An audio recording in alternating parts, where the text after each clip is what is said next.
What's up, everybody? My name's Jump, and today we're gonna go over my deck that I used to win a Newtype challenge number 3 for Miss Haman Karn here and her mobile suit Quibbly. Um, yeah, I was very excited to win. Finally, actually win a Newtype challenge. I've topped in the first season, the second one, and of course, won a third one here, and I got one going on tomorrow. So hopefully another chance to get some more of these cards. I really wanted to win this one though, just because I like the Haman Con card. It looks sick. Quibbly, yeah, is whatever. I'll probably end up selling that eventually. But yeah, it was very exciting. It was local shop, very big shop. It was about 90 players, I believe, that signed up. So it was a big, very sweaty tournament. I'll talk about some matchups and stuff as I go here, of course, and yeah, it was just exciting to finally actually win one. I was kind of like brick on the final round in like top cut or whatever. So exciting times. All right, well let's get started with the deck list though. Y'all know how this goes. I played green white.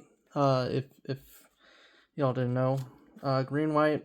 I did play a Newtype challenge like earlier, a week ago or whatever, and I did 1 year war and went 3-2. Just bricked those 2 losses unfortunately, and yeah, it is what it is. Casino Royale. This one's a little bit more consistent. I've been very consistent with my green white deck. Kind of like my I actually want to win deck, so to speak. So play 2 Swords. Just a little early 2-drop. If I go first, I definitely mulligan to try to get Zawarts. If not, at least try to see a Lifriff or a Rick Diaz. And of course, for level 3, I do play for Lifriffs here.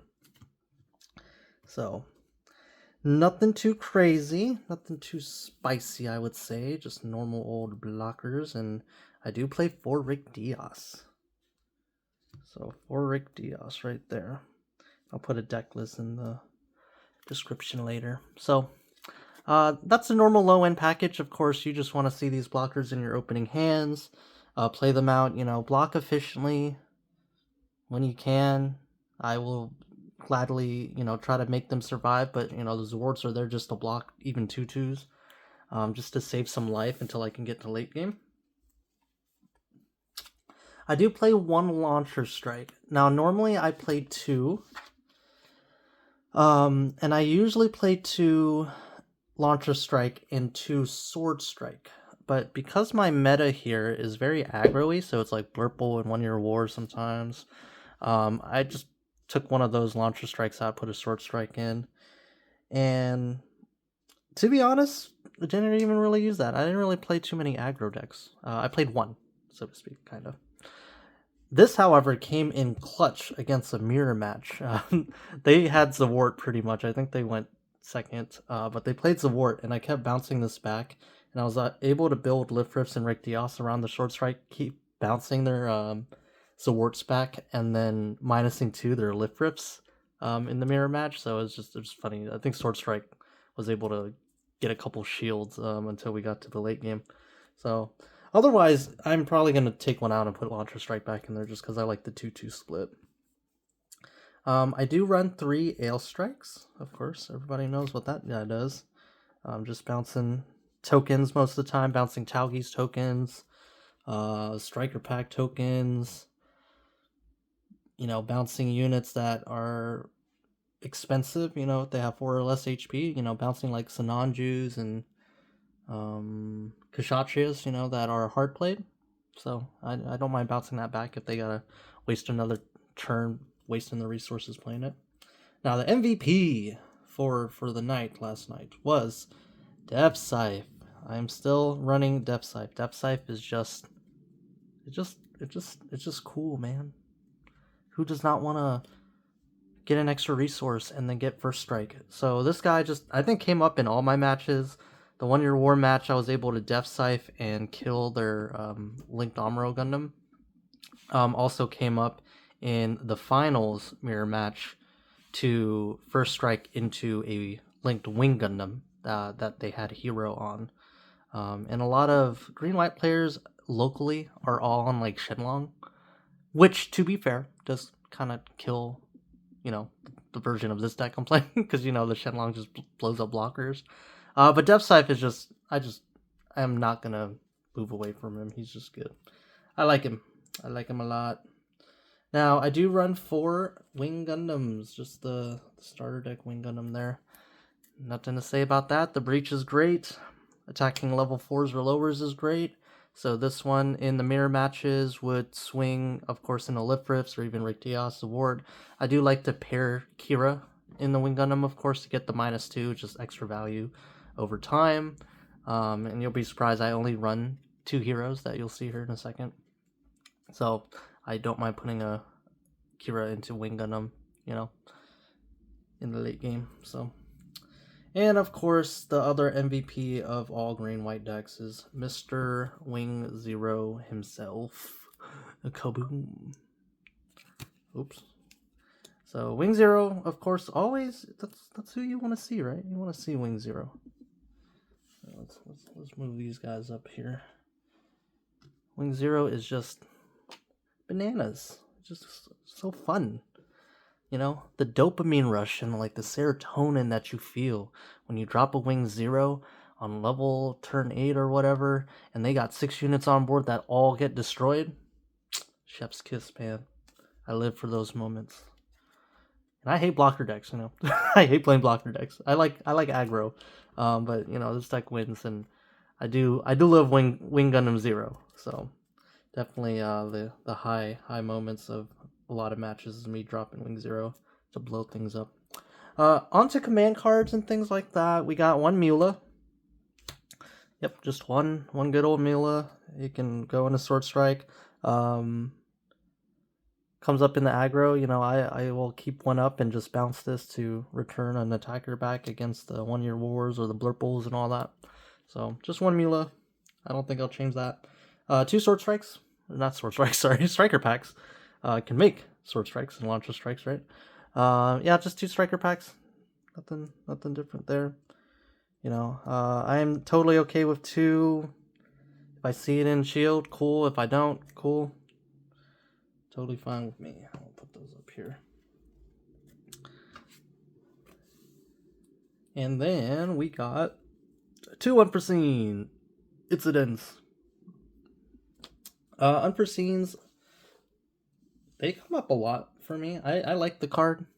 I definitely wouldn't run more than 2, because you'll probably brick. But I like this ratio of just 2 unforeseens. They'll, -3 to units and get efficient trades. This came up again in the mirror match to help trade into things. They were able to get Depth Scythes on their board, and yeah. 4 overflowings, nothing too crazy there. Just good old overflowings.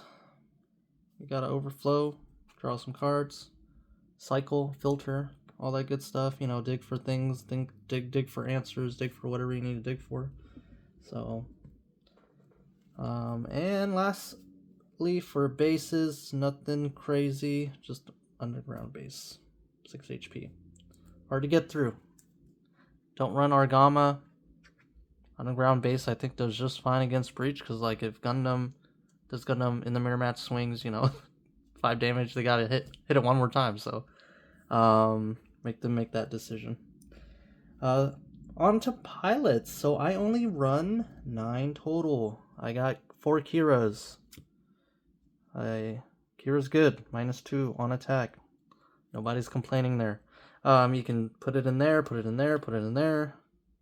Heck, put it in the Wing Gundam, which I told you earlier. I do all the time. Put it on the Wing Gundam, Put it on whatever. Just -2. So very good. Kira is the package there. We got 3 duos. Duo Maxwell, yep, I still run duos. This is my only ramp card in this deck, is that Depth Scythe, so I'm really hoping, usually I'm overflowing to filter and find these pairs. To ramp if I need to, depending on the matchup, especially against aggro. But no, I've done many times where I will just put this guy on Lifter for Rictios to boost their HP, or Especially put it on Lifriff so it can't be rested by Amuro, because it gets 6 HP, or even Launcher Strike here too, as well when I had 2 in the deck. Of course, you can put it in Ale Strike, just make it a 5/6. Again, very hard to swing around. And last pilot I got is 2 Heroes. Surprisingly, I see this guy a lot. Now, I messed with this pilot ratio so many times. Just like 9, 10, 11, 12, 9, 10, 11, 12, go to 8. And I like 9. I like 4 heroes, 3 duos, and 2 heroes. You know, hero, if I see him and he can go in Wing Gundam, cool. If I see him go into Wing Zero, cool. But if I don't see him, cool. You know, he's just kind of there. And to be honest, I'd be willing to cut even maybe one of these and yeah, you know, no, actually, no. I like 9. I've been playing with 9 pilots for a hot minute now, and I like that ratio of draw. So that's the deck list. Again, I'll put it in the description. Matchups, round 1. First time playing against it. It was red, blue, Florida list, whatever the heck that means. Someone told me it was a Florida list. They played like a Jin and like BQ to support 2 and all this stuff. And I was like, I didn't really look at those deck lists. I didn't really look at Orlando and what the top decks were really. So when it was like Versago, you know, people playing Versago and something like that. And I was like, yeah, nothing kind of that stuck out to me in that matchup. Round 2 was the exact same deck, just different person. Again, just won that one. Round 3 was green-white mirror match. I believe they were not on Shenlong, if I recall. No, they were on Shenlong. I didn't see any Shenlongs. I can't really remember. It was a green-white mirror. That's all I know. That matchup, though, it came down. I think I just had more experience playing in the mirror match compared to him, because I could tell he was making there was like one or two mistakes I kind of caught on. So I think that's what kind of won me there, is just experience. Yeah. And then 4th round, I played 1 Year War. Of course, in that deck, you just want to play your blockers and stuff, and they kind of had me on the ropes in the beginning. And, you know, they got the Amuro pair, I think. Char, they just played a bunch of units, and I was digging for a 0, and I kind of like top deck one, and I was like, ooh, here we go. So that was kind of lucky on my part, but yeah, I kind of squeezed that win there. And then the last round, it was green-white against one of the local buddies of mine, and that one I was sweating, because it was like down to the wire. Like, we were both top decking. I had a base and he had a base and no shields, and it was kind of like back and forth like that. So that was a very close matchup, but I was able to kind of squeeze the victory through. Def Scythe again came in clutch, killing a linked Wing Gundam that was damaged from, you know, swinging into a Lifriff that I had up. He, funny enough, only played 1 Shenlong, the level 5 one. And I thought he was on the Wu Fei package, and he wasn't. After he told me after the match, he only ran 1. I was like, bro, you got me sweating bullets. And that Shenlong put in a lot of work. It killed a Rictios and a Lifriff, and was able to get like 2 of my shields because of his on attack trigger. But yeah, I kind of had to trade it really efficiently. Against the mirror matches, you know, you just want to be able to trade or kind of block efficiently, more so like damage certain things to certain those level the 3 HP thresholds, and then like you can drop to 0 to kind of wipe the board, especially with the ale strikes and things like that. And that came up quite a bit. It's just me swinging these guys. I was kind of playing the aggressor, because sometimes if no one's attacking and I have, you know, enough blockers, or, you know, enough tech like Kira, Ale Strike, Bounce, things like that, or even the Duo Maxwell, I will swing my Rick Diaz into, you know, the shield area. I'll swing Lifriffs, and the first mirror match, round 4, or round 3, I pretty much was playing the aggressor. It was, at first, I was aggroing with my Lifriffs and Rick Diaz, and again with the Sword Strike, you know, minusing to their Lifriff, bouncing their Zawarts back, and they couldn't just kind of get the tempo back, unfortunately, from that point. So yeah, that is my deck list for Newtype Challenge 3 that I won yesterday. 90 people. This is a big tournament. Luckily, we didn't go to round 6, because that would not have been fun. But got one tomorrow. Probably play the exact same deck. I am not going to change much because I believe the store plays a lot of aggro, so I'll just keep it on 3 sword strikes and see how that goes. But yeah, thanks for watching, and catch you guys later.